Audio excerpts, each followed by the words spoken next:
Hello hello friends. ఈరోజు మనం మన దేశంలో జరిగినటువంటి ఒక ఘోరమైన విషయం గురించి మాట్లాడుకుందాం. అదే పహల్గామ్లో మరి more than 25 people were killed by terrorist. దాని గురించి మనం కొంత మాట్లాడుకుందాం. ఇది జరిగిన వెంటనే మన భారత ప్రభుత్వం మరి కొన్ని శాంక్షన్స్ని విధించింది పాకిస్తాన్ మీద. ఏమేమిటది, దాని పరిణామాలు ఎలా ఉండబోతున్నాయి అనేది కొద్దిగా తెలుసుకుందాం. చూడండి, డౌన్ గ్రేడెడ్ డిప్లొమాటిక్ టైస్ అంటే ఇక మీదట ఎలాంటి డిప్లొమాటిక్ టైస్ అనేది పాకిస్తాన్తో ఉండబోవు అని ప్రకటించింది. తర్వాత పాకిస్తాన్లో ఉన్నటువంటి హై కమిషనర్, ఆ కార్యాలయంలో ఉన్నటువంటి సైనిక నిపుణులు కావచ్చు, వాళ్ళు ఉంటారు, వాళ్ళందరూ కూడా మరి పర్సన్ నాన్ గ్రేటాగా ప్రకటించారు. వాళ్ళందరూ కూడా వెళ్ళిపోవాలి తక్షణం అని చెప్పారు. 48 hours టైం ఇవ్వటం జరిగింది. అలాగే మరి 1960లో చేసుకున్నటువంటి ఒక ట్రీటీ ఉంది పాకిస్తాన్తో. అప్పుడు నెహ్రూ గారు, ఆయూబ్ ఖాన్ ఆ టైంలో చేసుకున్నటువంటి ఆ ట్రీటీ జలాల గురించి అనమాట. ఇండస్ రివర్ ఉంది కదా, ఇండస్ నది తర్వాత దానికి ఉపనదులు కొన్ని ఉంటాయి, 6 ఉపనదులు ఉన్నాయి, అవి కలిపి కూడా అనమాట మనం ఒక ట్రీటీ చేసుకోవడం జరిగింది 1960లో. దానిని సస్పెన్స్లో పెడుతూ లేకపోతే అబియాన్స్లో పెడుతూ భారత ప్రభుత్వం నిర్ణయం తీసుకుంది. అలాగే అటారీ వాగా ల్యాండ్ అది ఉంది కదా, ఆ ట్రాన్సిట్ అక్కడ సీల్ చేసింది దాన్ని మొత్తం. ఆ ట్రాన్సిట్ అక్కడి నుంచి ఎవరు వెళ్ళటానికి రావటానికి లేదు, సీల్ చేసింది అది. అలాగే వీసాస్ అన్నీ కూడా రివోక్డ్. ఎవరికైనా వీసాలు ప్రకటించుకుంటే వాళ్ళందరూ వీసాలు క్యాన్సిల్ చేసేసింది. ఎవరు కూడా మరి పాకిస్తాన్ పౌరులు ఉండటానికి వీల్లేదు భారత్లో. ఇవన్నీ ఎందుకు తీసుకుంది ఇంత కఠినమైన డెసిషన్స్ అంటే, పాకిస్తాన్ టెర్రరిస్టులకి ఊతం ఇచ్చేంత వరకు కూడా మేము కఠినంగా ఉంటాము అని చెప్పి భారత ప్రభుత్వం చెప్పటానికే ఈ కండిషన్స్ మరి ఇంత మరి బలమైనటువంటి కండిషన్స్ని పెట్టింది పాకిస్తాన్ ముందు. ఎందుకంటే మరి మాట్లాడితే కాశ్మీర్లో మరి మనుషుల ప్రాణాలకు ఎటువంటి వాల్యూ లేనట్టుగా హరించడం చాలా ఘోరమైన విషయం. ఇవి చాలామంది హర్షిస్తున్నారు ఇలాంటి విషయంలో. మరి దీనివల్ల ఏం జరుగుతుంది ఏంటి అంటే, 1960లో నేను చెప్పాను, ఇండస్ వాటర్ ట్రీటీ అనేటువంటిది జరిగింది.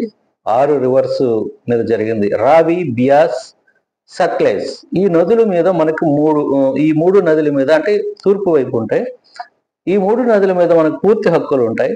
అలాగే మరి ఇండస్, జీలం, చీనా వీటి మీద అనమాట పాకిస్తాన్కి రైట్స్ ఉంటాయి. ఆ విధంగా అప్పుడు తీర్మానించారు. తర్వాత ఇండియా ఇప్పుడు క్లోజ్ చేయటం వల్ల, మన వైపు నుంచి క్లోజ్ చేయటం వల్ల ఏం జరుగుతుంది అంటే, మరి ముఖ్యంగా పాకిస్తాన్లో ఉన్నటువంటి పంజాబ్, సింధ్ ప్రావిన్సులకి బాగా నష్టం జరుగుతుంది. ఎక్కువ శాతం అన్నమాట అక్కడ ప్రజలు వ్యవసాయం మీద ఆధారపడి ఉన్నారు. అలాగే కరెంటు కానీ, ఉత్పత్తి కానీ ఇలాంటి వాటికి చాలా మరి ఆ ప్రభావం కనబడుతుంది. ఇప్పటికే వాటర్ డిప్లేషన్ ఎక్కువగా ఉంది పాకిస్తాన్లో. వాటర్ స్టోరేజ్ చేసుకున్నటువంటి కెపాసిటీ కూడా పాకిస్తాన్ తక్కువగా ఉంది. కాబట్టి ఇది మూసివేస్తే దీని ప్రభావం తప్పనిసరిగా పాకిస్తాన్ మీద పడుతుంది. ఆర్థిక వ్యవస్థ మీద, వ్యవసాయం మీద, మరి తిండి గింజల మీద వీటి ప్రభావం పడుతుంది తప్పనిసరిగా. మరి tens of millions population will be affected. తర్వాత ఇంకోటి ఏంటంటే, గత నెలలో ఒకటి జరిగింది చూడండి, ఇది జాఫర్ ఎక్స్ప్రెస్.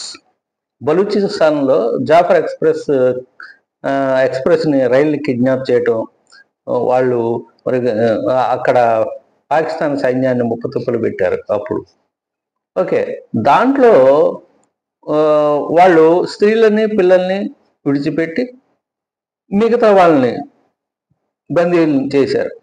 మరి ఇప్పుడు కూడా సేమ్ చూడండి, పహల్గామ్లో అలాగనే స్త్రీలని, పిల్లల్ని విడిచిపెట్టారు, మిగతా వాళ్ళని చెప్పారు. మరి దానికి ఇది ప్రతీకారమా అనిపిస్తుంది. తర్వాత మరి ఆ బార్బరిక్ యాక్ట్ని అది వీడియో తీశారు. అంటే వీడియో అంటే ప్రతి ఒక్కళ్ళకు కూడా కెమెరాలు ఉన్నాయి వాళ్ళకి. ఉగ్రవాదుల దగ్గర, ఉగ్రవాదుల దగ్గర వాళ్ళు కెమెరాలు కూడా తగిలించుకున్నారు వాళ్ళు బాడీలకి. ఎందుకు అంటే ఆ బార్బరిక్ యాక్ట్ని రికార్డ్ చేశారు. రికార్డ్ చేసి కొంతమంది చూపించారు కూడా అక్కడ ఈ చంపేదాన్ని వీటన్నిటిని కూడా. ఓకే, ఆ విధమైనటువంటి పరమ క్రూరమైనటువంటి చర్యల్ని అరికట్టడానికి మరి పాకిస్తాన్కి అలాంటి ఆంక్షలు విధించడం జరిగింది భారత ప్రభుత్వం. ఇంకోటి ఏంటంటే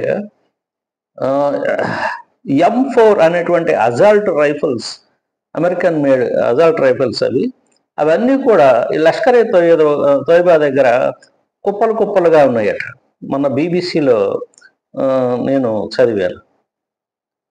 ఏంటంటే దాదాపుగా ఒక 500,000 అజాల్ట్ రైఫిల్స్ వీళ్ళ దగ్గర ఉన్నాయట, లష్కరే తోయిబా దగ్గర. ఎక్కడి నుంచి వచ్చినాయి వీటికి అంటే ఈ తాలిబాన్ దగ్గర ఉండేవి.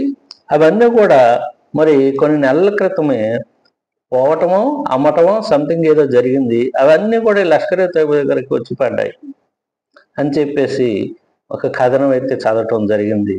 మరి వాళ్ళ దగ్గర తుపాకులకు ఇప్పుడు లోటేమీ లేదని చెప్పుకోవాలి. అట్లా ఉంది పరిస్థితి. ఓకే, మరి ఈ యొక్క ఆంక్షలు ఎంతవరకు ఫలితాన్ని ఇస్తాయో మనం చూడాలి. దానికి పాకిస్తాన్ ఏం చేస్తుంది? వాళ్ళు మరి ఇతర దేశాల సహాయం తీసుకుంటారా? ఎలా ఉంటుంది ఫ్యూచరు? లేకపోతే టెర్రరిజాన్ని తగ్గించుకుంటారా? ఇదంతా కూడా మరి ఫ్యూచర్లో మనం చూడవలసిందే. అది అన్నమాట ఈరోజు టాపిక్. ఓకే, రేపు మళ్ళీ మనం కలుసుకుందాం. అంతవరకు సెలవు. నా ఈ వీడియో నచ్చితే కనుక మీరు దీన్ని సబ్స్క్రైబ్ చేసుకోండి. అలాగే మీ ఫ్రెండ్స్ కూడా మరి రికమెండ్ చేయండి, లైక్ చేయండి. Have a nice day.